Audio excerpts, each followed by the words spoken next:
the Lord's Prayer. So in the book of Matthew, Jesus' disciples come to him and they said, teach us how to pray. We don't know what to do. We don't know how to pray.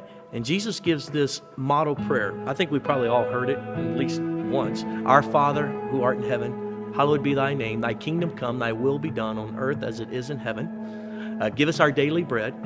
Forgive us our debts as we forgive our debtors. And lead us not into temptation, but deliver us from the evil one. Now, I've heard many people pray that prayer as if that was some magical segment of words that were aligned in such a way that the moment that God hears them, our Father prayer has been out, that it pushes some magical button in heaven and God completely responds and it unlocks some key. That's not at all what Jesus was doing. What he was doing was he was teaching them a model. And so as you look into this prayer, you can see how you can engage with God. And so he starts with what?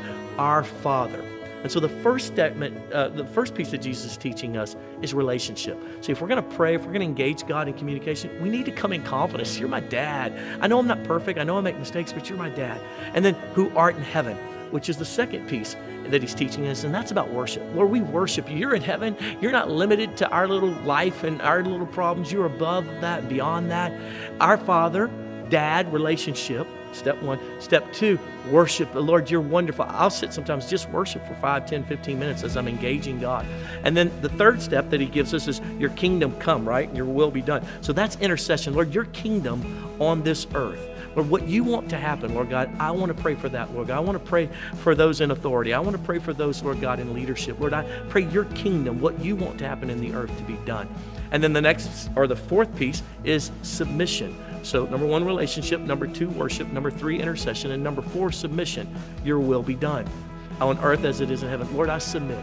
Lord, whatever you want to be done, your will be done. Not what Adam and Cain wants, not what my mom wants, what my friends want, what you want, Lord. That's what I'm praying. That's what I'm engaging in from a position and a place of submission. And the next piece is what? Give us our daily bread. So that's when we move into step five, which is petition. And that is, God, I need help with this. Lord, my car's broke down. I need you to do a miracle on my behalf. Lord, I can't pay the bills. And we begin to pray or petition God for help in these areas.